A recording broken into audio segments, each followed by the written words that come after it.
Okay, well, it's about 1, so I think we'll start, Emily. Continue to let people in to our big meeting room.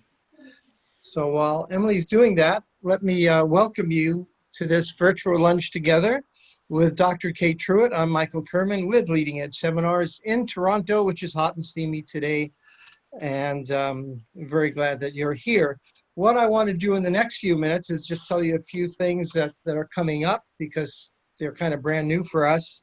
Um, and then go on to explain what's going to happen today. I'll introduce Dr. Kate Truitt, and then off we go. First, if you're new to us, we've been presenting workshops in Toronto for a long, long time. And when this crisis started a few months ago, we started offering these free lunches as well as webinars, training webinars. And in July, all we're doing is free stuff, free lunches together. So I want to tell you about them like this. They don't cost you anything. You just need to sign up and get the link. Next week, we're going to have Valerie Mason-John, who's an African-Canadian, very wise person, a mindfulness teacher, addiction specialist, a poet. She's going to be leading a special 2-hour virtual lunch next week. And really focusing somewhat on the crisis COVID and the COVID crisis, as well as the issue of racism. We're also going to have Dr. Rachel Yehuda, who's done a lot of the research on the transgenerational transmission of trauma. She's a doctor in New York. We're going to have Sonia Lubomirsky, who's also in California, like Kate, and she's written some best-selling books on happiness and what makes happiness and what we can learn about for ourselves and for our clients. And on July 21st, we're going to have a very interesting person, Maria Konnikova, whose name you may be hearing lately. She's a psychologist who became a writer for The New Yorker, and she's written some popular books. Her current book is How She Became a Professional Poker Player and won a lot of money. And she's always interested in what makes people tick in our brains and observations and manipulations and all kinds of stuff, which I thought would be interesting to spend a little time. She's all over the media lately. So she's coming up, Maria Konnikova. All that information's on our website. In August, we're just going to be kind of getting ready for our fall season, and we'll be letting you know about some very new and exciting developments. We're going in a whole new direction starting in September. I won't bother you with that now. About today, Emily Porter, who's on your screen, who happens to be my daughter as well, is the producer of these programs, and she'll be watching the chat line. The chat line is a place you can, 2 things. We'd like now for you to put in the chat line what state or province or country you're watching this from, because that'll be interesting for us. And later on, if you have a question for Kate, just put in the chat box, I'd like to come on screen, or I have a question for Kate. If you don't want to come on the screen, just write your question. So Emily will be keeping an eye on this. As with everything we're doing, everything is available to you as a link later. So we'll send you a link to this. If you miss some of it or you want to tell your friends, they can go to our website and download that link, and you can watch it anytime in the future for a long time. Okay, that's that kind of stuff. So who is Dr. Kate Truitt, you may ask, and some of you may know, but Kate currently leads a dynamic group practice in Pasadena, California, in the Los Angeles area, Dr. Kate Truitt and Associates. She was the first certified practitioner and certified trainer of the havening techniques, which we're going to talk to more. And she was doing that in the West Coast, and she's actually taught all around the world what havening is. Our clinical practice and scientific studies focus on the treatment of PTSD and trauma and other stress-related disorders. She's also the founder and chairperson of the board of the Amy Research Foundation, focused on the role of the amygdala and neuroscience on brain health during the recovery process and treatment outcomes. There's a lot more I could say about Kate, but we only have a little time. So Kate, I'd just like to welcome you to this hour together. Thank you for joining us. Lovely to be here. Thank you for having me. Great. So, I'd like to start with just letting people know a little about yourself, like where you grew up, what is something about your family that might have led you to be a psychologist? That's a loaded question. It is a loaded question, and you don't have to give any terrible details, but, as a way of introducing yourself, let us know a little bit about you. So I'm a traditional Midwestern girl, actually a transplant to Los Angeles. My father was in the beer business and worked at Schlitz, if anybody remembers Schlitz, all the way back in the 80s. And then you also may remember Schlitz went a little sideways. And so he transplanted all of us to Denver, where he worked at Coors for quite some time. And then eventually joined the family business, which was a seminar training organization. So there's a family lineage there with seminars and trainings. And now I have my own for mental health and neuroscience-based practices. I ended up in LA because following, in a way, the LA dream. I was a model. My mother got me into modeling when I was about 12 years old. I was horrifyingly anxiety ridden. I had severe social anxiety, and God bless her, she thought that the best way to overcome that would be to walk a runway in front of hundreds of people or to do photo shoots.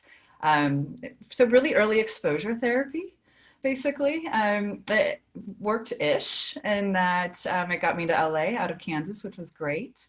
And pretty much as soon as I got to LA, I stopped modeling. Little kind of personal tidbit, I actually shaved my head as an act of defiance and started working in rat labs studying trauma and what's a paradigm called conditioned taste aversion, and so the impact of trauma on learning. And so as early as my 19th, 20th year, I immersed myself in neuroscience and learning paradigms and trauma, and really just tried to figure out, how did I end up with such crippling social anxiety and, a shaved head at 19 working in a rat lab.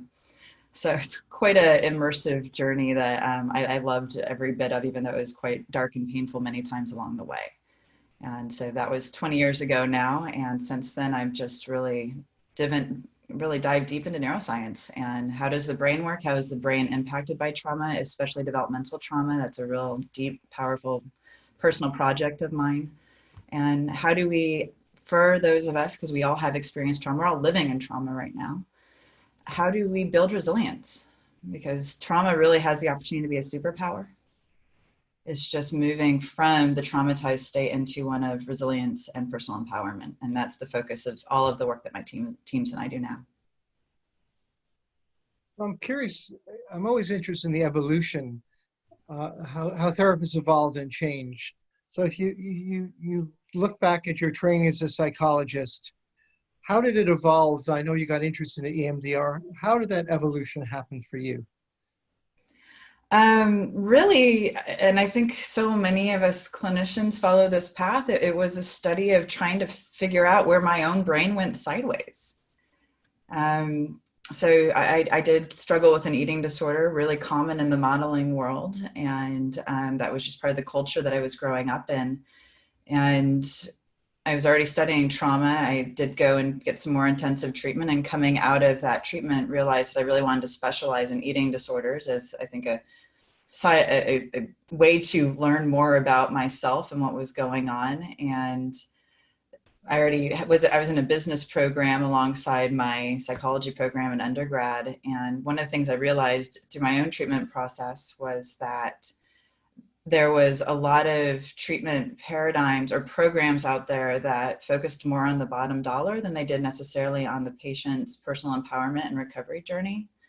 And so I wanted to create something different. And I had a partner at the time who later passed on quite traumatically a week before our wedding. And he and I created a vision of launching a clinic where the only goal was to be out of business in our patients' lives. And so through my own journey with my studies and my own recovery journey, I transitioned from really focusing on eating disorder work and trauma work, trauma-informed care. So did some work at the VA, worked in county clinics, which really just reinforced the need to empower clinicians to do more efficient work. And I always loved brains. I think there's a clarity when we look at neuroscience and can step into, oh, this brain part's doing this, and so it's resulting in this behavior. And that was always very soothing for me when I was having my own internal struggles with my own darkness, to be able to go, wait a minute, my amygdala is just having a really bad day. Okay, how do I take care of my amygdala, as opposed to going, wow, Katie, you are a mess. And so really leaning into the neuroscience and studying it and having great mentors and professors, building that in with the overarching journey of launching what I have now, the Trauma Counseling Center of Los Angeles, Dr. PYECHA and Associates, these groups that are focused on being out of business in our patients' lives. So it's really been an evolution of what was missing in my own recovery journey, and how do I create, a lot of hubris here you can hear, how do I create that and do my best to give back? Well, you have a powerful story of you have finding havening, and I happened to read it in the book 15 Minutes to Freedom, the power and promise of the havening techniques, because I had never heard of havening before. So tell us a little bit about your story, and now you train people in this type. How were you introduced to it? So in 2009, as I mentioned a moment ago, I was June 20th, I was supposed to be marrying my partner of 10 years. And on June 13th, I came home from a welcome to the family kind of outing with all of his sisters, Irish Catholic, so a lot of sisters. And I found him, and I really, the kind of the tagline is, I couldn't make him breathe. I couldn't save him. And that unfolded a lot of trauma just from that night, and kind of reignited a lot of past trauma that had been kind of compartmentalized and put away, a lot of attachment trauma from my own developmental experience. He and I were, 10 years together. We met when I was 19. We kind of grew up together. There was definitely some trauma bonding. And so when he passed away, it's as though the foundation of my world just exploded. And I developed pretty severe PTSD that followed me for around 5 years. And, being a trauma specialist and a clinician who was already specializing in that space, I was lucky because I trained in all of I call them the trauma acronyms. And so I knew people who treated all of the trauma acronyms, CBT, CPT, TFCBT, excuse me, EMDR, all of that. I trained in EMDR in 2004 as a wonderful modality. So I was like, okay, hopefully I can overcome this. But I had what's called an intractable memory, which is it's like super glue in our amygdala. It's a memory that just will not let go. And so I just resolved to living a life of trauma, where that would panic attacks and flashbacks and just emotional dysregulation when in relationship with somebody I anticipated going to be a part of my life. And so I just designed a world of, okay, I stopped clinical care, which I loved. And I still deeply love my clinical care, because I was worried about being triggered in session. Luckily, I had the MBA, so I started doing a lot of consultation work. I was a researcher, so I could work with programs, building research programs, and redesigned my life. And that took me to Jacksonville, Florida, where serendipitously a social worker, Bill Souls, who's a phenomenal human being, happened to mention, well, have you tried havening, as he's rubbing his arms? And I'm going, we're in Jacksonville. It's 98 degrees out. It's not cold. What are you doing? He's like, oh, no, this is part of havening. And he starts talking to me about it. And I thought he was absolutely bonkers. It's like, you're going to sing songs and play category games, and your brain's going to heal. And I'm a hard science skeptic. Like I said, rat labs. I mean, that was my original imprinting. But there was, the dreadful thing of hope. As Obama would call it, the audacity of hope. And there was a glimmer that showed up for me when he started talking about this thing. And I started reading all the literature and the research, and I'd written tons of papers on information processing and trauma. And they were talking a lot. They're talking about the same people that I've been studying for years, kind of my superstars. And the fellow that I was dating at the time, who actually is now my husband, annoyingly at the time said, hey, I know the conference is in New York and I have to go to New York. I can get some miles and a hotel room. And I was like, no, don't say any of that.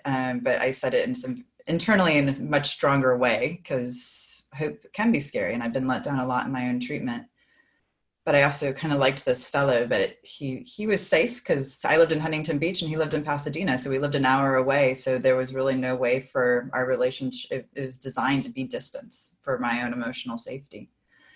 But I went winging a prayer. And as you mentioned in the book, 15 Minutes to Freedom, Stephen Rudin, one of the founders, sat down in the breakout group and did the most basic of the havening techniques, the event havening with me, and released that intractable memory. And the rest is history. I got my life back. And I never thought I'd be married. I never thought I would be doing clinical care. And within 3 months, I had a full caseload, just word of mouth, people experiencing havening, and had a wait list. And so I went up to the headquarters and said, can I train people? We need this on the West Coast. It didn't exist west of Kentucky. And did that and started doing trainings and just got busier and busier and busier, and said, well, I'm going to expand my practice. And now we have a group of, I think, 7 full-time members on our team, and here in our headquarters in Pasadena. And then we have also the Trauma Counseling Center, which is multiple offices throughout LA. So it's just been an incredible journey of service, and I didn't believe it. I was like, I feel like I kind of drank the Kool-Aid that day in New York, and if I hadn't experienced it myself, I wouldn't have believed it. Did your training in EMDR affect the power of havening in some way, or what do you see the connection? Yeah. I think my training in EMDR helped me better understand what was going on with havening. Havening, in a way, is similar to brain spotting. It grew out of EMDR in a very different process than David did with brain spotting, but it's similar underlying biological mechanisms. For my own, that 15-minute experience, my thinking brain was prepped for me to have that experience, because I'd done 5 years of intensive psychotherapy. And prior to that, I've been in therapy since I was 19. So my thinking brain was ready to let this memory go. I just didn't have the thing that would help this it's called an AMPI receptor on the lateral nucleus of the amygdala. It was super glued there, and I didn't have the way into that specific part of my brain. And that's what havening gave me, was that way in. Conceptually, my background in EMDR was very helpful, and I've trained a lot of EMDR practitioners who integrate the two, and I integrate the two as well. Havening is not a therapeutic modality. We call it, it's a technique. It's kind of like a bolt-on that helps the brain shake free of encoded experiences that are, just like I said, kind of paralyzing us, as well as the resulting neural networks, which are those, the less than preferable things that we say to ourselves on a regular basis. The way I envision that is those are freeways through our brain that are telling us repeatedly, I am stupid, I am crazy, I am broken, I am whatever it might be. And havening is an opportunity to actually navigate those freeways very, very quickly, sometimes in a single session, to just clear out those neural pathways. And then build in off ramps and say, let's go somewhere pretty instead. Let's go to Poconos. I don't know if Poconos is pretty. I've never been there. Let's go to the Hamptons. Let's go in California, we always talk about Ojai. Let's go to Ojai or Santa Barbara, rather than being stuck in the gridlock of traffic on the 405 or the 5 freeway. So it's really profound in what it can do. You want to explain havening a little bit more? And I don't want to put you in the spot because we didn't talk about this. I don't know if you'd want to lead a little exercise so everyone can experience it as well. What do you think? Yeah, I don't mind. Okay. People are interested. So just a little background on havening is it's what we call a psychosensory technique, just like EMDR is, or tapping is. We're utilizing an external stimulus to change the electrochemical environment in our mind and our body.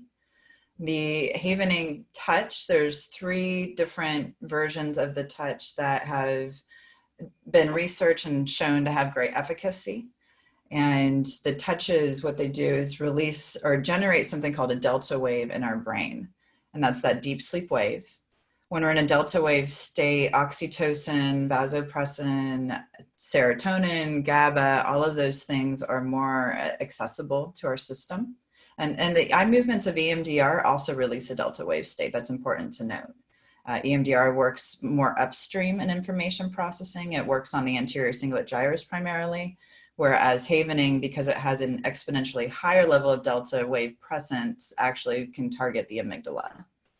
And so the touches are, and everybody, if they want to just follow along with me, you just go across the brow with your fingers and then around the cheeks.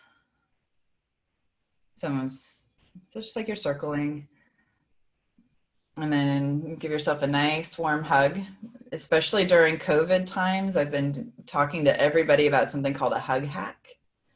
And this is a hug hack because our mirror neurons. So if everybody's on the screen, you can see the grid right now.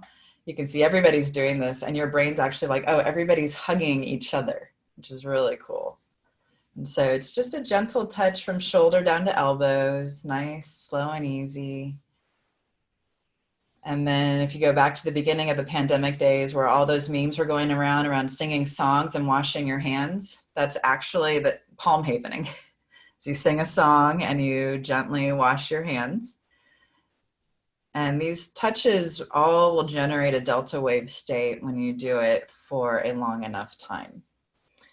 And that long enough time when you first start may be anywhere from a minute to 2 minutes. The more often you do it, the brain will build neural memory for it.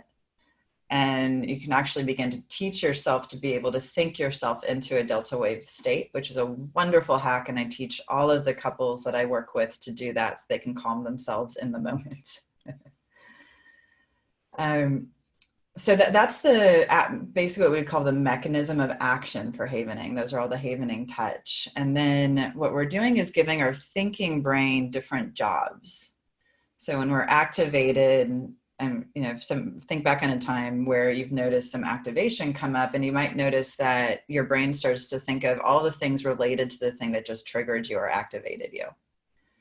And my favorite example for this is if you have somebody in your life that when they text you, you just happen to read that text with a certain emotional nuance, perhaps because that's somebody you have a complicated relationship with, or you notice their name pops up and you go, ugh.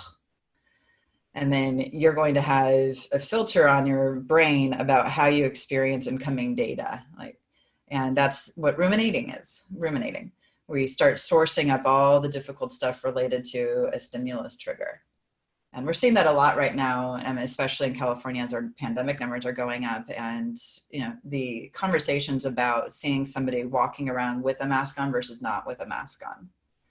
And there's so much rumination that my clients are telling me about when they see somebody without a mask, how they judge that person, they dislike that person, they don't trust that person. And they start thinking about all of these things, even though this is perhaps somebody they've known for years and years and years.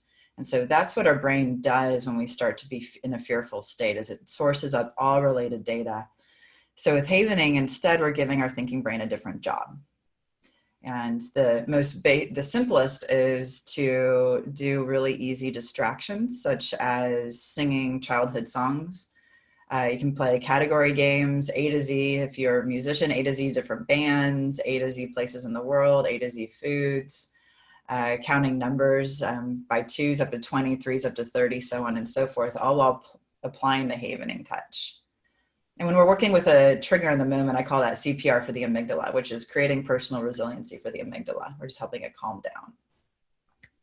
So that's the baseline for havening. And then there's a whole bunch of other protocols that we use to also build resiliency, and you harness the power of neuroplasticity, because when we have excess of serotonin and GABA, our brain's really permissive to learning. And it's basically a memory reconsolidation hack. So what would usually take 4 to 8 hours perhaps during a really solid sleep sequence, we can do very, very quickly because of the havening touch. So it's pretty cool. And then we can work with those neural networks also.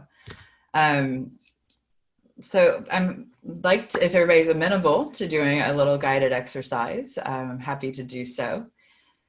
So you can apply the havening touch to the face, the arms, the hands in any order that feels comfortable for you.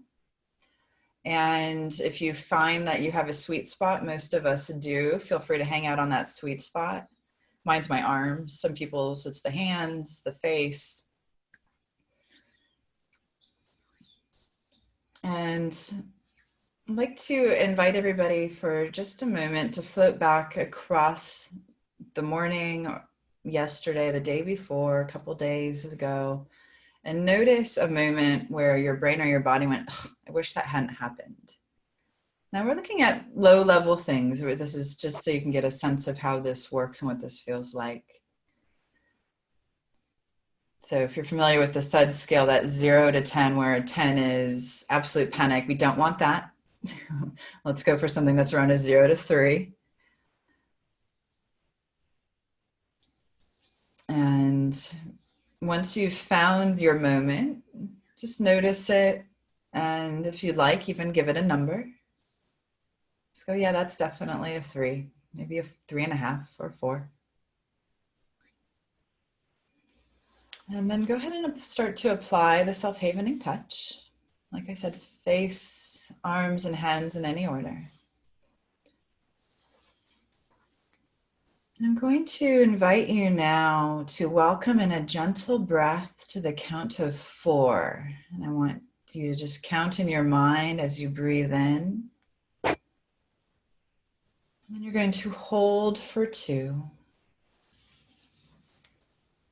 And a long, easy exhale for 6.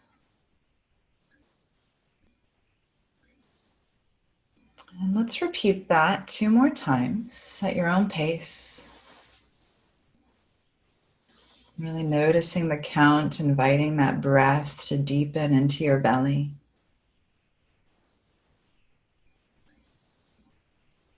Notice if your body relaxes a little or your shoulders drop as you tune into your breath.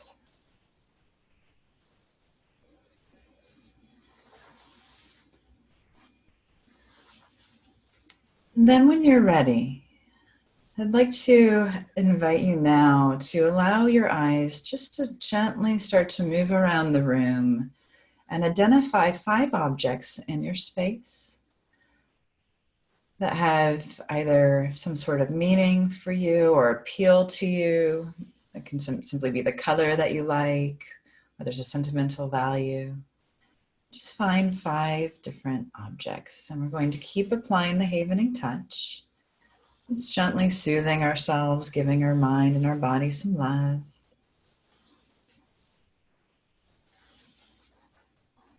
And once you've found your 5, let's go back to that first object and notice 3 really particular details. Perhaps the curves or the angles, gradients in the colors. If you've held the object in your hands before, maybe what it feels like as you're holding it.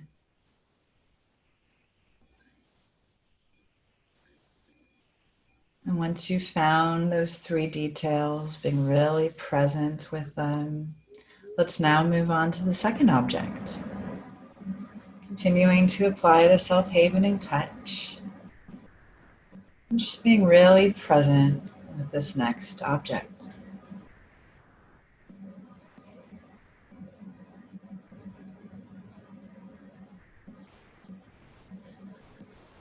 And now let's welcome in that third object, whatever it might be. Just greeting it with your vision, noticing little details. These objects in our lives carry stories. They're here for a reason. Even a windowsill has a story.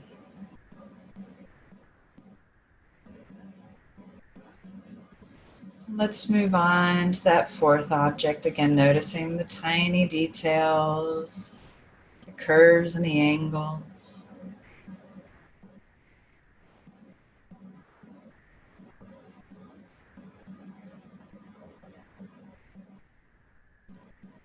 And as you're ready,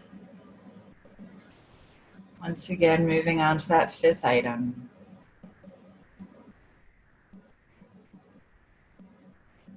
We continue to apply the havening touch, soothing and calming our mind and our body.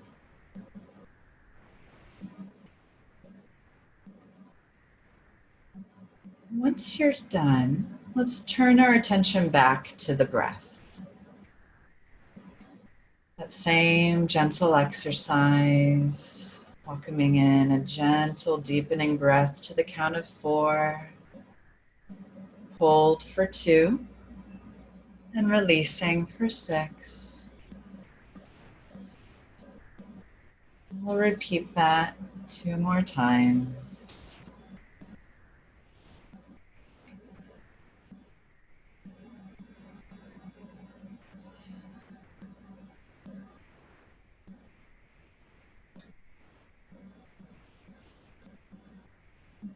Now I'd like for you to notice an energetic state or felt sense that you'd like to have more of in this moment.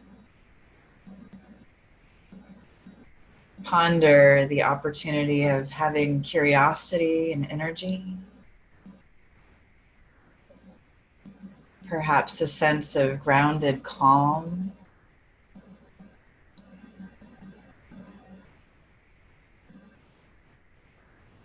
And turn your attention to whatever state that you choose.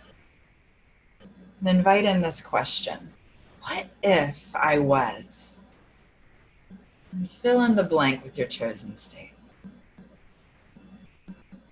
What if I was?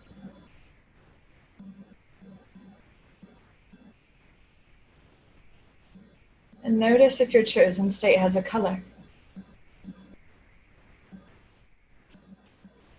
Is this a color you've seen on your life's journeys, somewhere out in the world around you? Is this a color that exists in your mind and your body? And as you welcome in that color and this energetic state, again, let's ask that question: what if I was? Filling in the blank.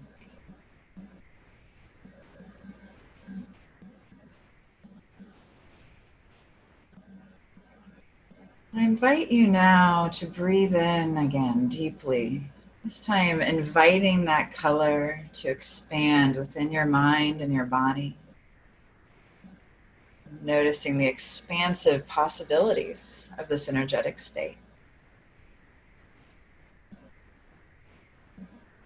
And notice perhaps if you can be whatever this energy is that you've chosen. Inviting it to walk with you through the rest of this morning or afternoon into the evening. Thanking it for its presence in your life.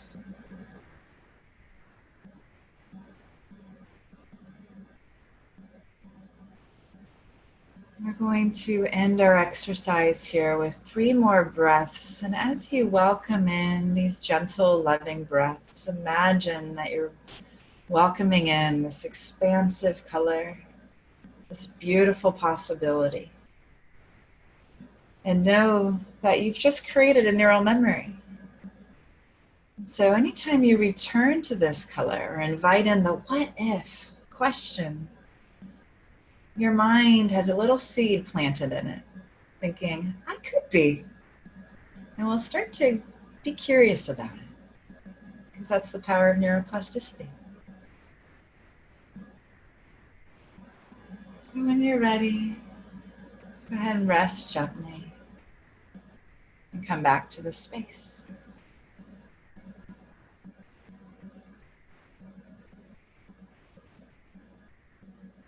And one of my favorite things that I like to do in my trainings is to invite, if you've noticed a shift in that experience, and you can take a moment and check back in on your original anchor if you so choose. You don't need to. If you'd rather just stay in this space, I absolutely invite that. Put a smiley face in the chat box and just so people can see, something shifted. Thank you, Nancy. I would like to invite people to make sure to chat to the group so that Emily sees the chats and she'll give me a heads up.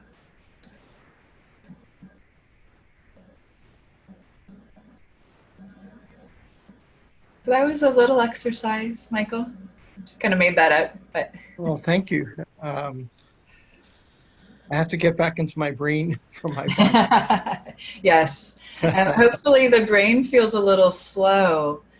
And Yes. yeah, so what we did is noticing the distress. Our little friend Amy the amygdala. So as you mentioned, Amy Research Foundation is all about how do we help Amy heal? How do we help her create personal resiliency? I love that. I feel great. Thank you. So we're just helping her calm down. It's like bubble wrap or warm. I likened it to a warm fuzzy blanket. We're just wrapping her up in that blanket. And then we're saying, hey, Amy, by the way, we can really feel good. But first we have to calm her down because, you know, a really easy exercise for how powerful this part of our brain is I would just like to invite everybody to blink. And 4 times faster than that eye blink, Amy, the amygdala, will hijack us and start running our thinking brain. Really, really fast. So she starts running the show before we're even consciously aware of it. Our thinking brain doesn't come on until the time limit of an eye blink. And so being in really powerful relationship with our amygdala is so important, and never more so right now with everything that's going on around us in this world. You know, and so we teach our patients, and I have trainings on how to even build your own brain care self-havening program with really clear intention about keeping yourself in the resiliency zone, which we love.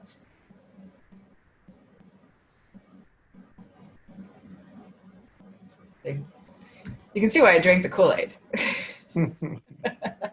Like hard science, rat lab geek, and I'm like, whoa. Well, let's open this up. I had more questions, but I think I'd rather hear, we're kind of a community and people if you'd like to come onto the screen to ask Kate a question or comment on what your experience was like or share something. Emily, you just put in the box that link to the screen or something that Emily knows you'll come, and then Emily will call you and you can join us this way. Yeah? So the comments of response have been overwhelming. So many people commenting on how it's calming, how it's peaceful, how there's a shift from sadness to joy. We had a couple people asking if it's common to cry during this. It can be, and there's a couple of reasons that might happen. We are, as a species, never more so than right now, in a time of an absence of touch. And if we've grown up in a space where we were not taught about healthy touch, the first time we move into a state of loving care with this level of intention can bring up a lot of energy. And that energy, for some people, it can actually be even more activating, just to give that heads up. For others, it's simply, it can move into a state of, oh my gosh, and there's a little bit of grief, or, you know, on the other side of it, just gentle tenderness of, wow, look at me loving myself. And all of those experiences can come up. Tears have so many different reasons for their presence. And one of the other things that happens is when Amy's running the show, she's pulling all of our energy, and we actually see this in the brain scans where we have less prefrontal cortex engagement and hyperactive engagement back here. And so as we're calming her down, our system will release energy in a lot of different ways. And so we'll see tearfulness, we'll see sometimes shaking or jumping, we'll see burping, farting. And we actually give this disclaimer to our patients before they start the work, that just know that your body's going to be shifting and healing. Because think about all the symptoms of trauma or stress. Our stomach's upset, our chest is really tight, we're not breathing as expansively as we usually would be. All of those things are calming down, and that energy has to go somewhere. And so that's the autonomic nervous system moving into parasympathetic, which we love, but that energy is like, ugh, and it's going to come out in multiple different ways. There's a question from Christy. Are there any contraindications for using havening techniques, and can the 3 touch styles be used safely with everyone as a psychoeducational option? So there can be a counterindication with anything, really, if it's not done with precision and care. So one of the things to be mindful of is that when we are applying the havening touch and increasing the presence of serotonin and GABA in our system, our brain is in a more associative state. And what that means is our brain's going to be moving towards whatever's pulling the bulk of the energy. So if I had asked everybody to go notice the difficult thing and then to sit with that and simply apply the havening touch, for those of you who have more vulnerable amygdalas, your amygdala would have started sourcing up even more difficult things. That's the ruminating I talked about. So we always want to be mindful that if we are applying the havening touch or teaching somebody to apply the havening touch, we're also always telling them about the necessity to give the thinking brain an intentional job. And the reason I started with the breath is that was such, it's a distraction. You're counting your breath. And that in of itself is giving the brain a different job. So we don't want to let our thinking brain run free willy-nilly if we have some energetic engagement from our amygdala. We want to do everything we can to help Amy feel safe and loved and calm, and then move into a state of resiliency when she's feeling better. I lead a ton of workshops. I do a lot of community outreach. I've been training a group of psychotherapists who are working on the front lines with all of our essential workers and how to do CPR for the amygdala. And so we use it psychoeducationally. I work with schools. I'm very shareware about this. I want everybody in the world doing it, 'cause happy amygdalas are happy humans. And so the main thing is, if you're doing the havening touch, give your brain a different job. Don't let Amy run the show. But at that baseline level, there really aren't counterindications unless, like I said, somebody has developmental trauma and the idea of touch is either dangerous or triggering. And you can find that out pretty quick. And at that point, you'll want to do the training and be in the more clinical space with somebody. And then the other counterindication is, and I did have a trainee, bless her, many years ago come up to me and say, it didn't work. And I'm like, okay, what happened? Well, my 15-year-old was being such a brat last night. And so I just started havening and he just got more upset. And I'm like, okay, permission. We have to have permission. I'm like, no kidding. And one of the things we also talk a lot about, because my husband's fallen into this hole a couple of times himself, when I'll have some very human energy about something and he'll start doing this at me. And it's a really interesting experience when somebody's havening at you. It's like, my feelings matter. Nice. So just to be really conscientious about how the stimulus is being used. But otherwise, we've used it with people with thought disorders, bipolar, a lot of chronic pain. My mom was in and out of the hospital a lot this year, which was a really hard time. Even just talking about doing havening with her, since we couldn't see her because of COVID. So there's a lot of different ways to integrate it. And we do work a lot with hospital workers and integrating it into their care with their patients too. So great question though. Thank you. I'm wondering, during this pandemic, everything's changed, and you and your associates are doing all telehealth. And you've also said, and you wrote, I think before the pandemic, that you believe that we choose to let every moment of adversity strengthen and empower us when we're choosing to be our strongest and most empowered selves. So what has the pandemic taught you about your clients and their strengths, and how the use of havening might have changed since doing everything virtually now? Yeah. Havening has been an incredible godsend during this time. And we in the havening community is just a delightful, and I know we have a couple of members of the havening community here today. It's an absolutely delightful shareware community of humans. And one of the things we keep talking about is how it's just so timely that this is now available.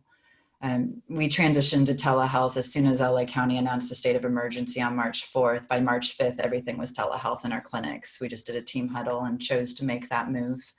Everybody at the time thought we were very conservative and a little off our rockers, but within 2 weeks, they got it. What we've seen as we've transitioned to telehealth is, because we can continue to do all of the trauma work that we do, because our clients already had brain care programs in place, and they if they weren't using them, they started using them almost immediately because of the uncertainty and the nervousness. And also talking to them about the respiratory health, which we know with COVID is extremely important. And how if we're calm, our immune system's stronger. And if we're calm, we don't have inflammation. So our respiratory system's healthier and our heart's healthier. So one of the things I've really noticed is the incorporation of neuroscience into the traditional understanding of emotional well-being and the incorporation of biology is transcendent in people's ability to connect into the resilient state. Right? It's really easy right now to get stuck in a sense of hopelessness and helplessness. And especially in LA, as we're watching the numbers once again skyrocket, people are feeling quite out of control. And we're seeing on the national stage these new arguments about mask versus no mask, a lot of fear. And for those individuals that understand the neuroscience of trauma and fear, there's a lot more space to move into a state of understanding compassion. And one of the core things about resiliency is self-compassion. And so if we can lean into the fear to learn about it and also separate out our fear state and go, okay, like Amy's having a hard day, or Amy's really freaking out about that individual not wearing a mask, I can step back and know that that's not about me. That person isn't trying to harm me. That person is having their own fear journey right now. Then I have resilience and I have strength within that. And so we've been talking a lot about that in our trainings in the community and also with our patients. And so it's really a phenomenal opportunity to change our framework on human behavior when we go, everybody's got a brain, everybody's had that fear-based moment. I like to talk about temper tantrums. Has everybody here had a temper tantrum at some point in their adult life? Yeah, I still do. And I know all this stuff, right? It happens. But when we're able to go, okay, my brain, not me, my brain, then we can heal our brain and then we immediately have action. And that's resiliency. Resiliency is having actions, the opposite of helplessness or powerlessness. And so internal action is the most powerful action. And that's Viktor Frankl in a nutshell. Okay, any questions, Emily, yeah. to bring to? I know there are written questions, and some people are asking about training. We're going to have Kate back in the fall. There might be other ways to get training with Kate, but I've been kind of excited about this too. So we're going to have Kate present for us as well. And there was a question about the Amy Research Foundation. Someone wants to check out the website. Tell us a little bit about that and how people can learn more about that. We don't have a website up right now. We just launched it, and the work of the foundation kind of fell into my lap through a really heartbreaking story of a young woman who passed way before her time. And she wanted her estate to go to the investigation of bringing neuroscience into trauma-informed care. And so that's the vision of the foundation. We're partnered with different universities and working with their practicum students to do the research component. My other vision is to work with clinicians who've been trained in the full havening protocols and start to work with clinicians in private practice to provide additional oversight and advanced care or advanced training within these protocols, so that we start to have a nationwide database with the research. Havening's very new. If anybody's looked it up, you've probably seen that. We're EMDR of 1992. That's where we are right now. Where it's just like you wiggle your fingers and stuff happens. That's where we are. So the vision is to change that and make it accessible and convince the scientific and the medical communities that it works. And it's strange because I've actually trained the Department of Defense in havening. And yet at the same token, everybody's like, this is weird and they don't really trust it. So we're just trying to cross that, but feel free to reach out to us. I can pop if you want to pop info@drtruitt.com, that's my office manager's email, and she'll connect us if you have additional questions. And then she also has training information for the more advanced trainings that we do too. Okay, Emma, is there someone who wants to come to the screen? Margarita. Margarita, did you want to unmute and ask your question?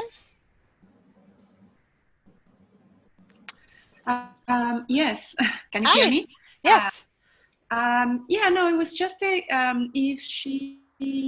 this technique can be used during a session when a client is sharing the narrative about a trauma or grief and loss and issues like that, if you can use this technique to regulate a client in the session. Absolutely, absolutely. We use havening with 99% of our patients, regardless of if it's I have clinicians certified in internal family systems, clinicians who are EMDR certified, CBT, ACT, and we kind of run the gamut in terms of different modalities. So we use this to enhance the work of the more traditional, I call them the thinking brain psychotherapeutic approaches. And what this does is it gets the amygdala calmed down so she's not interrupting or hijacking the therapeutic process. And so we'll use it as a full trauma reprocessing sequence. We'll do entire sessions where we're just doing havening for trauma reprocessing, much like you would with the EMDR. And we're able to process through pretty intensive traumas very quickly. Sometimes one session per trauma, which is really phenomenal. It's very gentle. And then we'll also use it as a tool for autonomic nervous system regulation. Say if we're working with internal family systems and there's a firefighter that keeps getting in the way, if anybody's trained in IFS, then we'll incorporate it simply to help soothe and deepen the associated processes. So it can be integrated in a number of different ways. And we go more deeply into that in the trainings. Great. Next, Diane. Diane, are you there? I am. Hi, Diane. Hi. Two things I was interested in. First of all, I'd be interested if there is a really good resource for resilience for clients, a book or something that they could have, because I find that that's really necessary right now. And secondly, is there a spiritual aspect to havening? So to the first question, it doesn't directly include havening, but Rick Hansen is like the godfather of resiliency. He's phenomenal. He's secret crush. I have several secret crushes. He's one of my secret crushes. And if anybody knows him, please. He has so many amazing books, including one called Resiliency, but he's got The Buddha Brain. All of his work is great. And what we recommend our patients do is take his exercises and first start with CPR for the amygdala, which is what we just talked about. And I'm happy to share our CPR for the amygdala protocol to Michael and Emily, and they can forward it on to everybody. And then once Amy's feeling calm and warm and fuzzy, then to self-haven while doing any of his exercises. So we bring in a lot of the self-havening touch simply enhances the neuroplasticity or the receptiveness to doing the resiliency work. I do have a resiliency one-day seminar that I do for a nonprofit here in town called PYECHA. And that next one's October 5th, and that's purely focused on resiliency work with havening. That's accessible. That's a community workshop that I do. And that'll be part of the workshops also that I'm doing with Michael. We'll be definitely including that work. In terms of the spiritual components, it really is dependent on yours or whomever you're working with, their spiritual considerations. My story with my fiance, when we did that initial reprocessing, his name was John. His nickname was Johnny Angel. Everybody called him that since he was a wee little tyke. And he really just, he gave. I mean, he gave and gave and gave. That's who he was. He's just one of those people. And when we did the reprocessing around the intractable memory, which was the finding of his body, I'm not going to go into the new details, obviously. At the end of that session, with no prompting at all, just my own sense of connection to the universe at large and to him, there's simply a warm glowing light in the corner of the room where his body had previously been. And now, and you can tell I can talk about this. I just wrote an entire book that's moving towards publication on resiliency and trauma through a neuroscience lens, and it's my story of recovery. And I wrote that entire book, and I had normal human feelings, but no trauma response. which was phenomenal. And whenever I go back to that room, I can feel sadness about the loss. And, you know, my wedding dress and all of our wedding stuff was in the room. I mean, it was really just complicated. But now all I see is that warm, glowing light. And then I also feel the warm, glowing presence of him on my shoulders. And I talk about how he's the wings on my back and I'm the feet on the ground. And that will choke me up. And that's the same for how the Research Foundation came to be, is I have 2 angels now. Okay, thank you very much. So it can be deeply spiritual. Absolutely. Mm-hmm. Emily, we can't hear you. Maybe I should unmute myself. Next, we have Jane. Jane, are you there?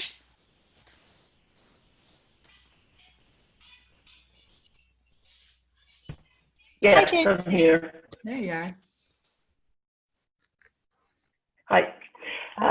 My question is around early childhood and resilience and trauma-informed care. And so I'm wondering if this can be done in that setting, even with preschools and nurseries and daycares as a classroom. And is it something that I could teach teachers and caregivers? Yes. So we have specific seminars for individuals who are not licensed mental health clinicians. And that's a little bit of what we'll be doing with Michael too. And then we have the more intensive, you're working in the one-on-one clinical space too. And that's now a four class workshop that we do. So absolutely, I work with a lot of schools. Just like if you've seen those, the research on the meditation being brought into the schools into Detroit, that's what I really want to have happen with Havening, is we teach our individuals who are really, you know, providing a core component of raising our children, how to regulate their own systems and the children's systems. And I have partnered with a number of different educators who are doing that and bringing it in with phenomenal results.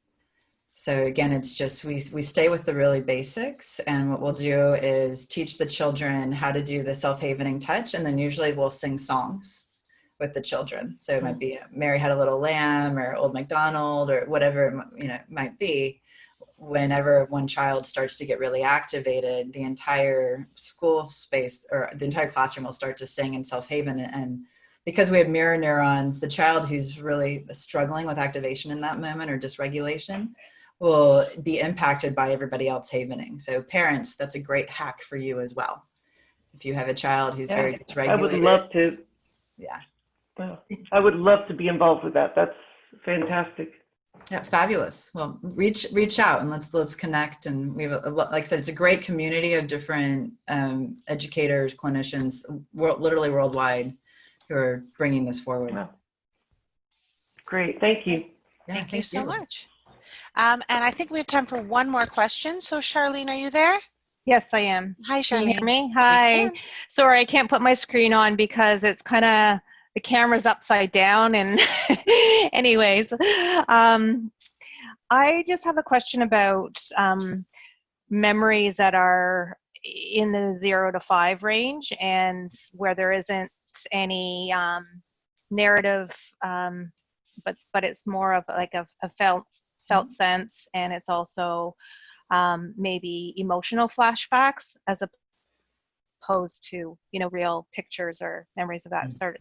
Can this be helpful with that?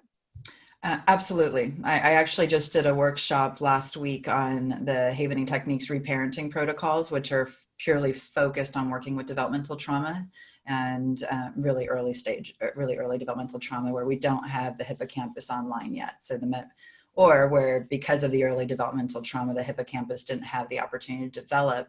And so we have those individuals who don't have childhood memories. A lot of times when we're working with developmental trauma, and Robin asked a question about neurofeedback, so I'll tie this in here. We do provide neurofeedback in our group, and we will bring the two together, especially to help regulate the cerebellum, which becomes highly dysregulated in developmental trauma. And so we'll integrate the havening with the neurofeedback with really, really, really incredible results.